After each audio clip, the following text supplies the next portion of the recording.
You know the exact image: pristine white walls and flawless blue domes cascading perfectly down the caldera toward the sea. It is the ultimate European travel fantasy. But there is a sharp contradiction built into this fantasy. Greece possesses arguably the most beautiful maritime environments on Earth, yet it is objectively one of the most difficult developed nations to actually navigate. To understand why, you must look at the hidden cost of access, called logistical friction. It is the massive amount of unseen time and physical energy and the complex planning required to reach these isolated locations. Miscalculating this friction has real consequences. If you ignore the layout of the Aegean Sea, you will end up spending your limited vacation days managing transit stress instead of experiencing the relaxation you paid for. This chart is the Greek Travel Reality Index. It measures the gap between aesthetic promise and logistical reality. Looking at the data, the natural environment scores a perfect 5 stars, but the accessibility score drops to 2 stars, and transit difficulty scores a 4 out of 5. For a premier global tourist destination, a transit difficulty score this high is incredibly rare. Because of this steep gap, the metric of travel fatigue sits stubbornly high in the middle of the index. It acts as a constant underlying drain on your daily stamina. These low accessibility scores are not the result of bad luck or poor management. They are hardwired into the sheer geographical fragmentation of the country. The result is a system where tourists pay premium prices to navigate an infrastructure that actively depletes their energy before they ever set foot on a beach. The biggest mistake travelers make is assuming they can simply fly directly to their final island. The fragmented geography of the Aegean Sea makes that impossible for most destinations. This flowchart maps the mandatory transit sequence. You start with an international flight, face a layover in Athens, and then you must take either a tiny domestic flight or a multi-hour ferry, arrive at an island port, and finally secure ground transport to your hotel. This creates a massive bottleneck at the mainland departure points. To move millions of tourists out to the islands, Athens relies on a fleet of massive industrial-scale ferries. This fragile multimodal chain collapses easily. A single delayed inbound flight or a morning of rough sea conditions destroys your entire schedule. And when you finally do arrive, the reality of disembarking is chaotic. You have hundreds of foot passengers, rental cars, and massive industrial supply trucks spilling out of a towering ferry onto a tiny, cramped concrete pier. Many travelers try to plan multi-island hopping itineraries. But every time you add a new island to your list, you multiply these transit risks and repeat this grueling sequence. By choosing a multi-island route, you are automatically sacrificing 1 to 2 full days of your vacation strictly to logistical survival.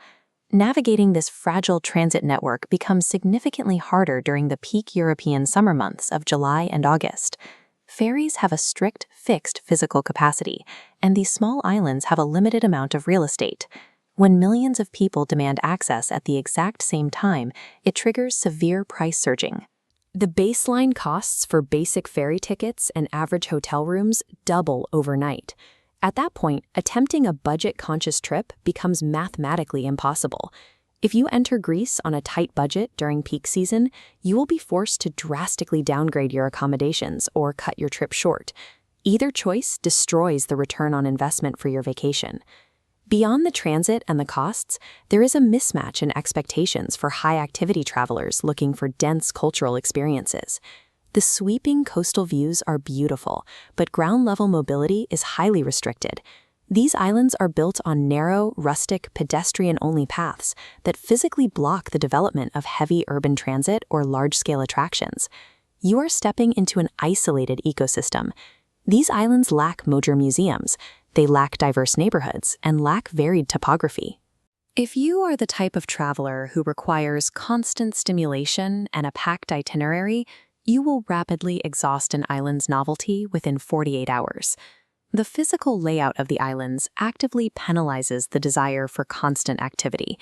It is an architecture strictly built to support passive relaxation. To determine if this trip is right for you, we can map traveler archetypes against this high-friction environment. This quadrant chart plots vacation return on investment on the vertical axis against your logistical tolerance and budget on the horizontal axis. we place couples and honeymooners, as well as long-term travelers, firmly in the top right quadrant. For these groups, the extreme transit friction is actually a feature. It filters out casual crowds and guarantees the isolation they want. Their high budgets or extended timelines easily absorb the logistical penalties. Conversely, budget and city travelers land in the bottom left quadrant. If you belong to these segments, forcing a Greek island trip is a misallocation of your funds and your paid time off. Identifying your true traveler archetype before you book flights is your only defense against falling into the Greek logistical trap. If you fail the Greece compatibility test, you don't have to abandon Europe.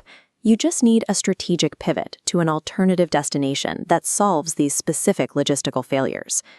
If you are a pure relaxation seeker who wants to avoid multimodal transit exhaustion entirely, go to Malta. It offers excellent coastal access integrated directly into a highly developed, easily navigable harbor infrastructure. If you are a value traveler who still wants that specific island aesthetic but needs a more efficient network, pivot to Croatia. You get historic, walkable ports built seamlessly into the coastline without the severe price surging.